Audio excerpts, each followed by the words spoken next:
Welcome into the Fantasy Football Diagnostics Podcast, where we provide you with your weekly diagnosis of everything fantasy football. Whether it's season-long leagues, dynasty, DFS, or sometimes even IDP, we got you covered all year long.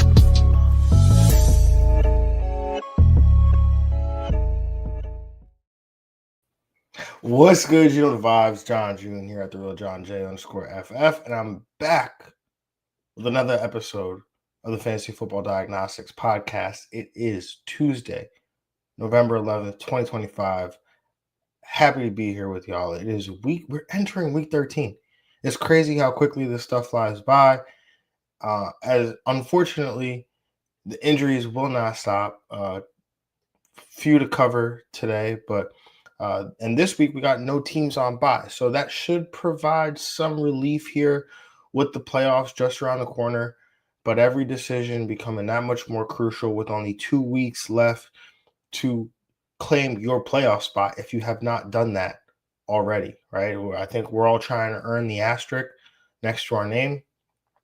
Typically an asterisk means, something, negative. But in this instance, right, an asterisk is very good. It means that we have claimed what fantasy managers all seek weeks 1 through 14. There's a playoff spot, right? A chance to go win a title, right? And I heard Mike Wright of the Fantasy Footballers once said, and totally agree with him, FF Hitman said, making the playoffs in a fantasy league, that's the easy part, right? Winning the championship, that's the hard thing to do. And it makes it makes so much sense, right? Because all you have to do really is just manage your team, pay attention, right? And I'm not talking about every league, right? Obviously, there are some leagues where everyone is working just as, if you're one of those like me, for example, I'm scouring the waiver wire, I'm working just as hard, right? And a lot of my league mates in a lot of my leagues are doing some of the same things, right? Whether it's because we played together for so long, or some of them are also fantasy content creators. So, I'm not talking about those leagues, right? But I'm talking about your standard home league, your standard work league, where, people, kind of just, like half paying attention, just setting the lineup, whatever, right? But it is in those instances, as long as you are the one that's working, that's scouring the waiver wire, that's doing all of those things, making the playoffs, not difficult. Winning a championship, that requires some luck, right? That requires some things breaking your way. It requires a stupid injury not happening at the worst possible time. But, sometimes we can't outrun the bad luck. Like I got one of my home team with some of my best friends from college.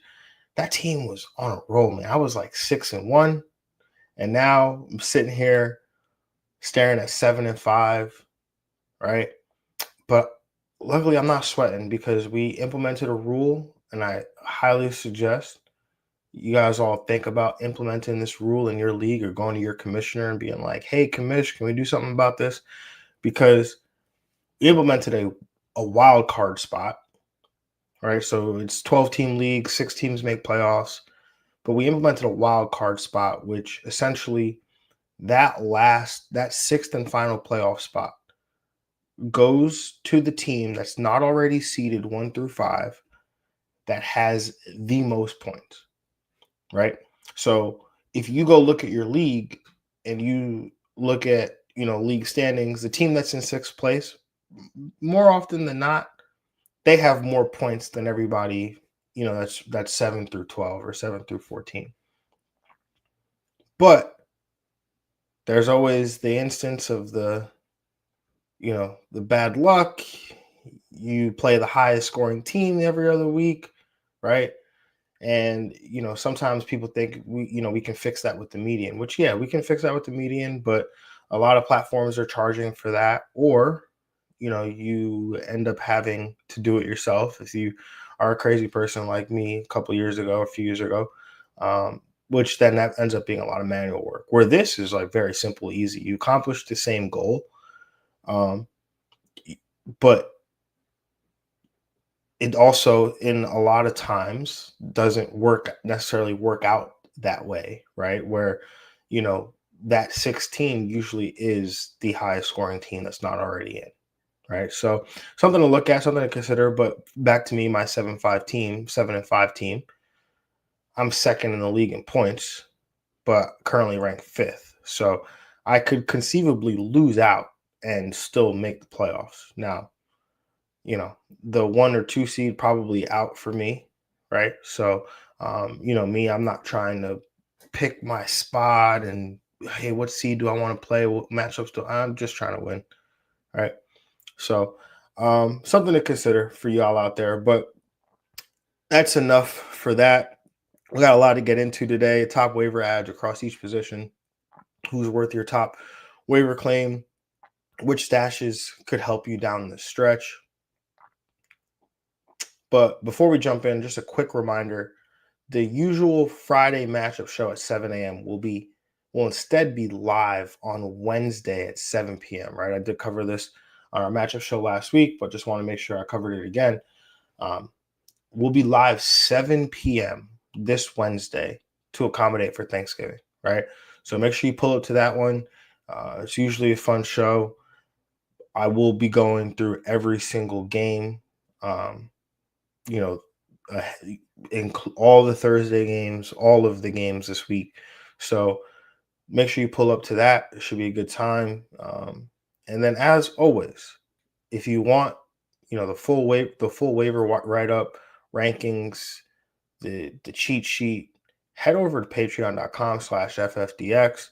You can join for free to access that cheat sheet or become a supporter for just $1 a month to unlock that waiver wire article, expanded rankings, and the Sunday morning Q&A. Also, if you've been listening, the special promo is continuing to run, right? So you go over to patreon.com/FFDX. You can get all of that just by simply going over and joining as a member, right? So that ends this week. After this week, we'll go back to our normal arrangement, where all of that is only available to the FFDX supporters for just $1 a month. All right. Without further ado, let's jump into that Week 13 waiver show, and we got some injuries to follow up on. So first up in Atlanta. Atlanta wide receiver Drake London. The Falcons are expected to be conservative with him, which I think you would expect, right? The Falcons are not going anywhere. You know, it's kind of a lost season at this point.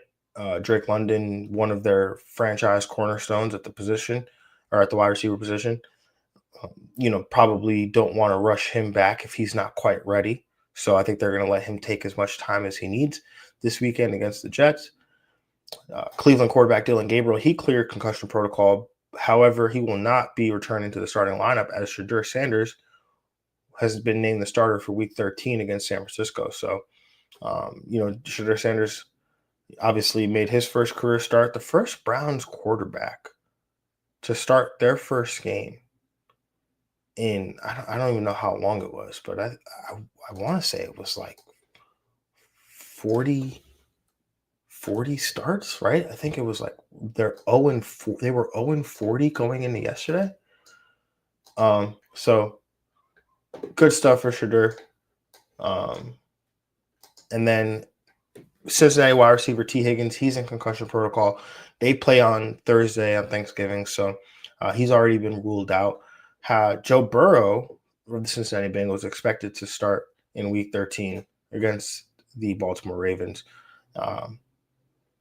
You know, Baltimore, they have been better against the quarterback position. So I'm not excited to throw Joe Burrow out there, but, you know, I will in certain circumstances, like a super flex league. So Minnesota quarterback J.J. McCarthy, he's in concussion protocol, expected to miss Week 13. I believe the backup there is Max Brosmer. Yeah, probably will be making his first start.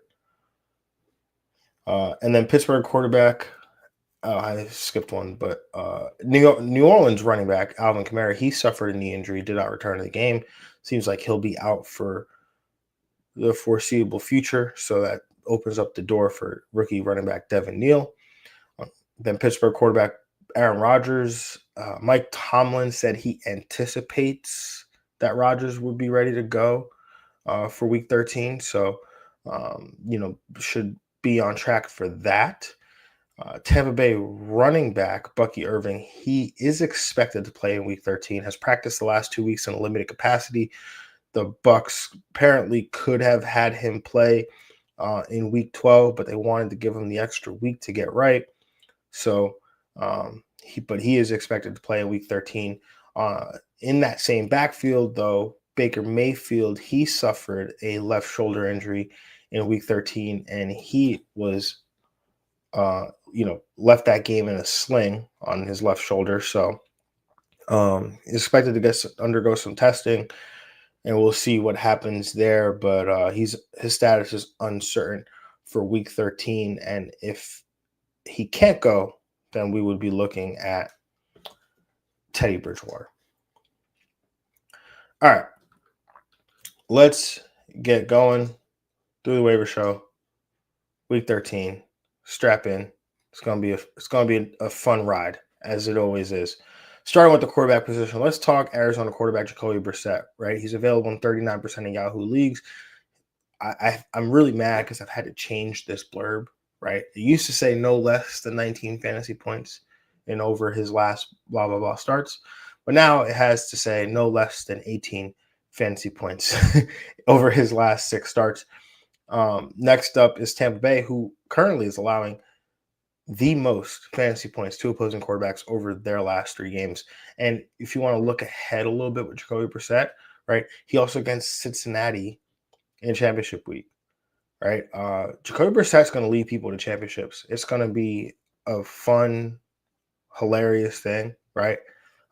In one of my leagues, I am rostering both Jacoby Brissett and Daniel Jones, right? I picked up Jacoby Brissett because Daniel Jones was on the bye, picked him up, started him 2 weeks ago, and then I looked at the matchup this week, this past week. I was like, oh, he's playing Jacksonville. Daniel Jones is playing in Kansas City. Like, I'm gonna go with Jacoby Brissett. And honestly, I'm looking at it this week, and I'm like, I might also go Jacoby Brissett this week, right? I think, Indianapolis gets Houston, so that's not a great defense. So I'm going Jacoby Brissett again this week in that league. And then I'll probably go Daniel Jones next week because I think Daniel Jones gets Jacksonville. But I'm telling you, man, the Jacoby Brissett, Daniel Jones, quarterback combo, it's a really good one. Really good one. Next up at quarterback, we've got Cleveland quarterback Shedeur Sanders. Now, he's available 94% of Yahoo leagues. He was named the starter for Week 13. The stat line wasn't particularly eye-popping per se, right? 55% of his passes, I think, something along those lines. Over 200 yards, 1 touchdown, 1 interception, right?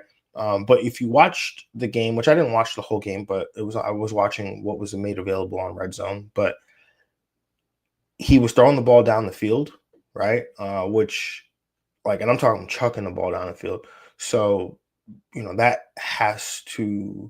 that leads to some, you would expect a lower completion percentage, right? When you are taking those shots down the field. Also had a receiver fall at the 1 yard line or 2 yard line, whatever it was. Also got pulled completely off the field for 2 Quinshon Judkins Wildcat snaps where he took a direct snap and ran it into the end zone. So, if those rushing touchdowns on the goal line become passing touchdowns potentially, then you're looking at a pretty good opportunity here for Shedeur Sanders. And then now he gets a San Francisco defense that, coming into Monday Night Football, had allowed the second most fantasy points to opposing quarterbacks. They, obviously after the result of last night, they probably look a little bit better against the position, but They coming in yesterday, they were still, a solid matchup. So, I think there's something to potentially attack there if you need help at the quarterback position this week. Staying with the quarterback position, staying with another rookie. Let's go New Orleans quarterback Tyler Shuck. He's available in 90% of Yahoo leagues.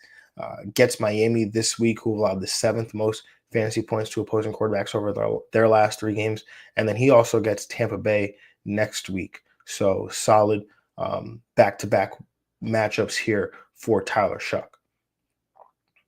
All right, let's move on to the running back position. And I feel like I'm beating a dead horse here, but Arizona running back Trey Benson available in 36% of Yahoo leagues, still on IR, still waiting on him to practice. I think he practiced in some limited capacity last week, but nothing it ever got to a point where you felt confidently like, oh yeah, this guy's gonna play soon. So, yeah.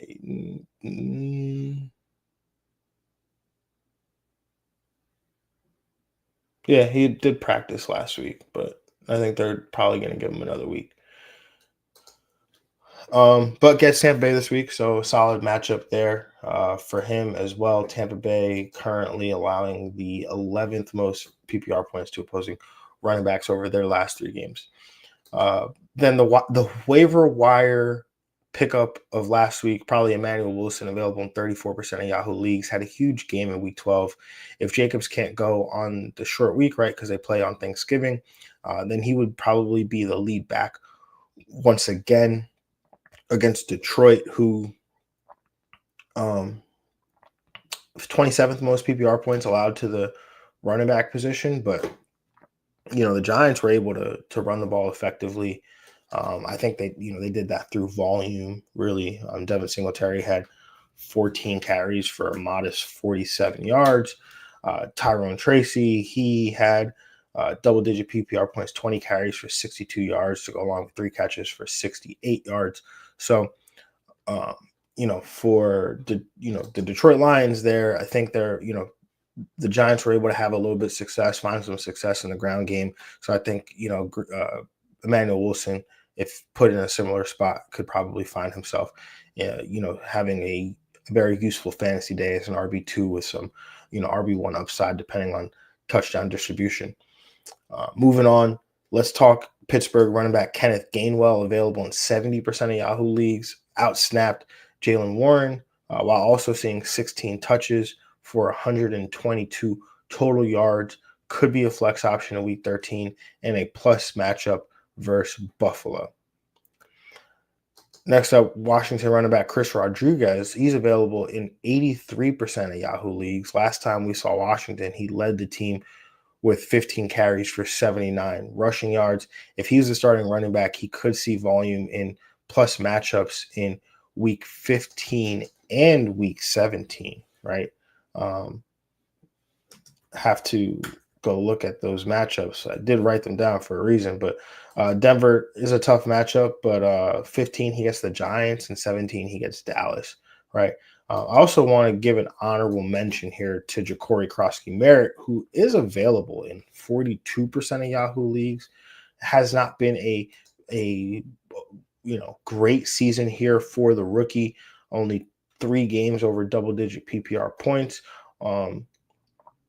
Seems to had ceded some work to Chris Rodriguez, but he also gets that same schedule in,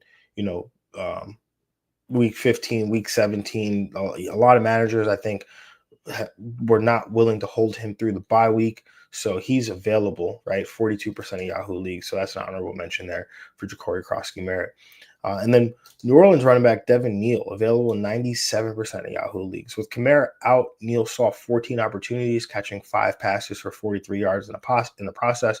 I was on Sirius XM radio last night with Bob Harris and Mike Dempsey. Obviously, 2 great guys. They were asking me about Devin Neal, and I was, I probably sounded like the most negative Nancy about Devin Neal because, I just wasn't excited. I'm not excited to play Devin Neal, just given the infrastructure of the offense, right? The running back doesn't get the ball a whole lot. They throw the ball a ton. They don't necessarily throw it to the running back, although he had 7 targets on Sunday, which I don't know if I don't know how many times Kamara has even seen that level of target. Kamara has never seen 7 targets in a game this season.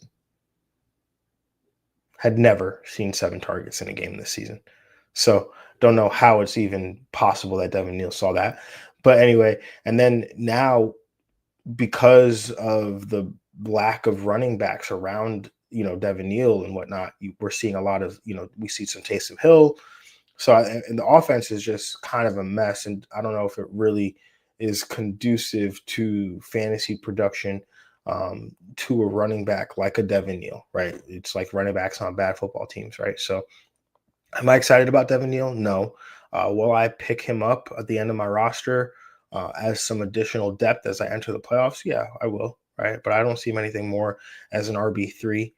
Alvin Kamara wasn't more than an RB3, really, right? So, he was like borderline RB2, but he was really just like an RB3. So,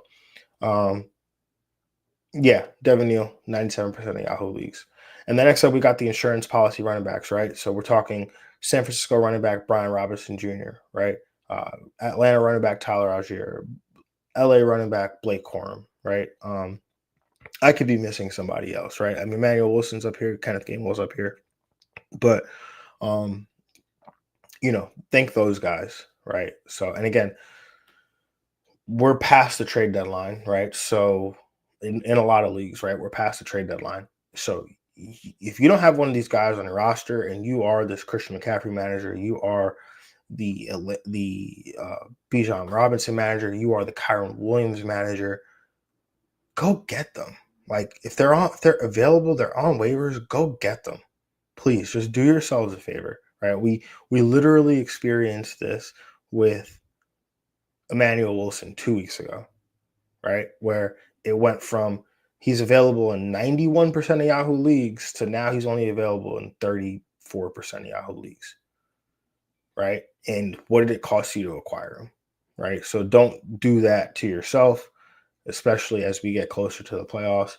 And if you are not one of the managers of those, if you're not the manager of one of those running backs, go pick up one of these backups, right? Just go pick up one of these backups because you never know what's going to happen.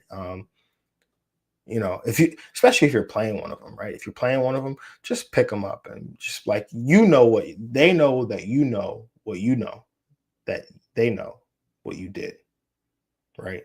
Or maybe they'll be thinking, right? And they'll be sweating, like, oh shoot, he picked up Brian Robinson or she picked up Brian Robinson, like, and I have Christian McCaffrey, and now every time Christian McCaffrey touches the ball, they just get a little bit nervous, right? They just start twitching, right? So, because I know me, I have Brian Robinson I have Christian McCaffrey, and then I got Brian Robinson. I still watch Christian McCaffrey run the ball, and I get nervous.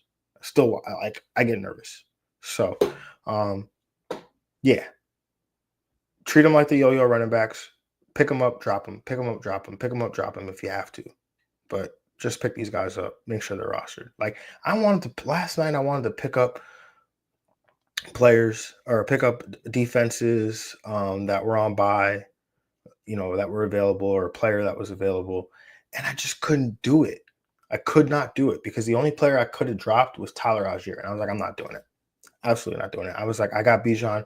I feel way too good about having Bijan insured. And now if I drop him, then I lose that. And then I got to spend fab to get him back. I'm like, I'd rather just spend the fab to get the player that I want. Right. So please insure yourself. All right. Moving on to the wide receiver position. Let's talk Denver wide receiver Troy Franklin, available in 43% of Yahoo leagues. I'm only bringing him up because 1% of people dropped him. Hopefully y'all listening are not part of that 1% that dropped him. But if I must repeat myself, the upcoming schedule: Washington, Las Vegas, Green Bay, Jacksonville, 3 very plus matchups in there, starting with Washington, who have allowed the 3rd most PPR points to opposing wide receivers over their last 3 games. I'm telling you guys, Troy Franklin will lead us to a championship. He will. Just based on the schedule, right? Based on the schedule, based on the usage, he's going to lead us to a championship, assuming he stays healthy, Bo Nix stays healthy, right? Like Washington, Las Vegas, even Green Bay, which is like probably the worst matchup in there, right? I don't feel like terrible about that one. And then Jacksonville, right? Washington, third most PPR points allowed to the position. Las Vegas, 12th most PPR points allowed to the position. Jacksonville, 7th most PPR points allowed to the position. Like, yeah, that it's gonna happen for Troy Franklin. All right. Next up, let's talk Jacksonville wide receiver Parker Washington, available in 60% of Yahoo leagues, right? Double-digit PPR points in 4 of his last 5 games. Gets Tennessee this week, who allowed the 5th most PPR points to opposing wide receivers in recent weeks. Parker Washington also adds return value as well, right? So if you play in a return yardage league, or you play in a league that you get the return yardage touchdowns as well. Parker Washington making those kind of plays is just, adds to the ways at which he can score you fantasy points, right? And for honestly, like, I'm always looking for guys that can score fantasy points in multiple ways, right? So next up, let's talk New York Jets wide receiver John Mechie III, available in 99% of Yahoo leagues. Back-to-back games with double-digit PPR points and a touchdown, led the team in targets and routes in Week 12. Also gets a plus matchups down the stretch here, all the way through to championship week. Like, guys, John Mechie, right? He might actually he also might be able to lead us to some fantasy championships, right? We're talking Atlanta this week, 4th most PPR points allowed to the position. Miami, 19th most PPR points allowed to the position. Jacksonville, 7th. New Orleans, 13th. New England, 11th. Yeah, John Mechie might do a thing for us, guys. So, look, this is the round. This is the time. This is the time where the most random guys win us championships. The most like I remember 2-3 years ago, Braxton Berrios was out here winning us championships, right? For the New York Braxton Berrios, right? Again, I won a championship off the Sam Darnold, Chris Herndon, Elijah McGuire triple stack, right? That's a throwback. So I'm telling the most random guys are going to help us win championships this week, or this year. Right? It happens every single year. So just be ready, right? Don't be, oh, who's this guy? I don't want to pick this guy up. Why would I pick up John Mechie? Okay, double-digit PPR points the last 2 weeks, 2 touchdowns the last 2 weeks. Tennessee wide receiver Chimere Dike, available in 86% of Yahoo leagues, scored 2 touchdowns this past weekend, right? Another one of those guys who gets it done in the return game as well.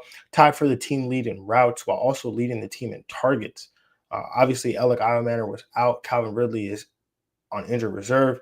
Gets a plus matchup this week against Jacksonville. Sounds like we're picking on Jacksonville this week, but 7th most PPR points allowed to the position, right? Chimere Dike. So also, while we're talking about Chimere Dike, I don't mean to be that guy that's bouncing all around, but I was looking at Cam Ward, and if you're hurting that quarterback, Cam Ward is interesting.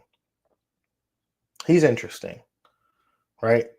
13 fantasy points in week 12 against Houston, which not great, but when you look at Houston, that's actually not bad, right? That was the most fantasy points he had scored all season to that point, and it was in like the worst matchup that you could have for a quarterback.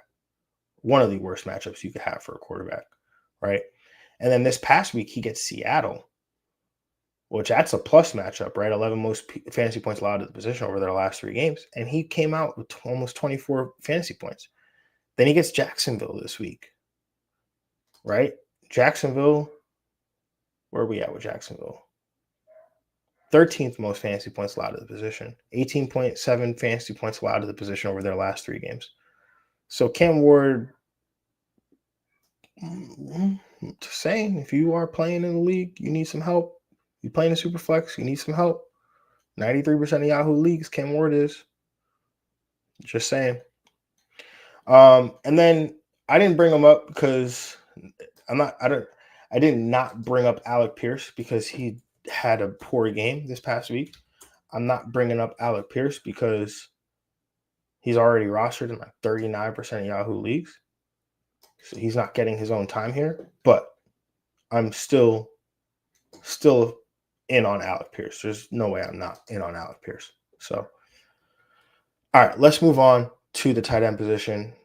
Let's talk Jacksonville tight end Brenton Strange, available in 87% of Yahoo leagues, 5 catches, 5 targets, 93 yards in his first game back from injury. Should continue to be a focal point in the offense. Houston tight end Dalton Schultz, available in 51% of Yahoo leagues, had a tough matchup in week 12.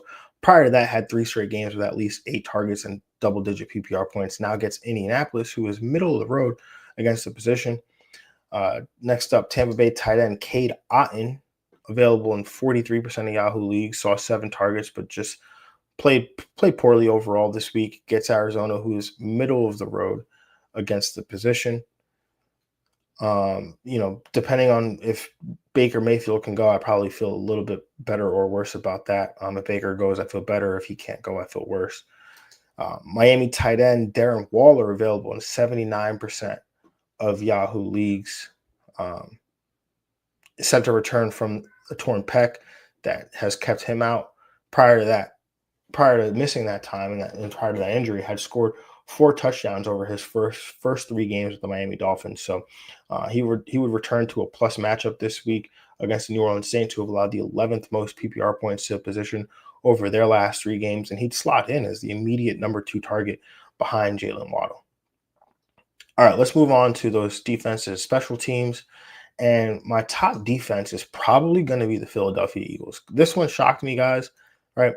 I didn't realize they were available in 38% of Yahoo leagues. I don't know what was going on there. I guess people that drafted them highly have been fed up and they've dropped them, but they're available in like multiple of my leagues. So 7-point favorites at home against Chicago. Feel pretty good about that. So yeah, Philadelphia, I would load them up there. Probably is a top option, just given that they'll be favored in most of their games. The remainder of the season, starting this week. Then they get Chicago, LA Chargers, Las Vegas, Washington. So the schedule is looking good for Philadelphia down the stretch. Next up, we got Jacksonville, available in 58% of Yahoo leagues. They are 6.5-point favorites on the road against Tennessee. Miami, 5.5-point favorites at home against the New Orleans Saints. They're available in 97% of Yahoo leagues. You got the LA Chargers, who are available in 61% of Yahoo leagues. They are 9.5-point favorites at home against Las Vegas. Then you get the San Francisco 49ers, DST, 6.5-point favorites on the road against Cleveland, right? 76% of Yahoo leagues. This is another one where, again, I brought up Shedeur as a play. I think that the Niners are a good matchup for quarterbacks, but I also think they're going to be able to get Shedeur on the ground quite a bit. So sacks provide a nice high floor for opposing fantasy defenses. So next up, Atlanta DST, available in 51% of Yahoo leagues. They're 2.5-point favorites on the road against the New York Jets. And then staying in that same game, we've got the New York Jets DST, who's available in 92% of Yahoo leagues, and they're 2.5-point dogs at home against Atlanta. So that game probably have low scoring, probably a little back and forth to it. So I see both defenses as being viable. All right, y'all. That is it. That's all we got for the Week 13 waiver show. Appreciate y'all for joining. Just remember, fantasy playoffs right around the corner. So every waiver claim is going to matter, right? Whether it's locking up depth, grabbing upside plays, or handcuffing your running backs for the stretch run. Also, do not forget, please, that this week's matchup show will be live Wednesday. That's tomorrow, 7 p.m. Eastern, 7 p.m., not a.m., right? So we're going to have a little late night. Not late night, but you know what I mean. So that's going to be live tomorrow, Wednesday, November 26th, 7 p.m., not Friday morning, right? So that we can all enjoy our Thanksgiving. It's my absolute favorite holiday. the 3 F's: family, food, football. So again, I'll be live here Wednesday. That way, Thursday, Friday, you guys won't be hearing from me. But obviously, I'll still be putting out the rankings. I'll still be on the Patreon. I'll still be doing the Sunday Q&A, right? All of those things. So just make sure you're tapped in for that. Also, if you found today's show helpful, just hit that like button, hit that subscribe button, turn on those notifications so you don't miss any of the content this week, especially that matchup show on Wednesday, right? So, again, go to Patreon, patreon.com/FFDX. You'll get the FFDX cheat sheet, the weekly waiver wire article, expanded rankings, the Sunday Q&A, everything outside of the cheat sheet you get for just $1 a month. Promotion is still going through the end of this week. So, you get it absolutely free if you just simply go to patreon.com/FFDX and you become a member. So appreciate y'all tuning in early. Good luck on waivers this week. Go make those moves, and I'll catch y'all on Wednesday night at 7 p.m. for the matchup show. Have a good one, y'all. Enjoy the rest of your day. Peace.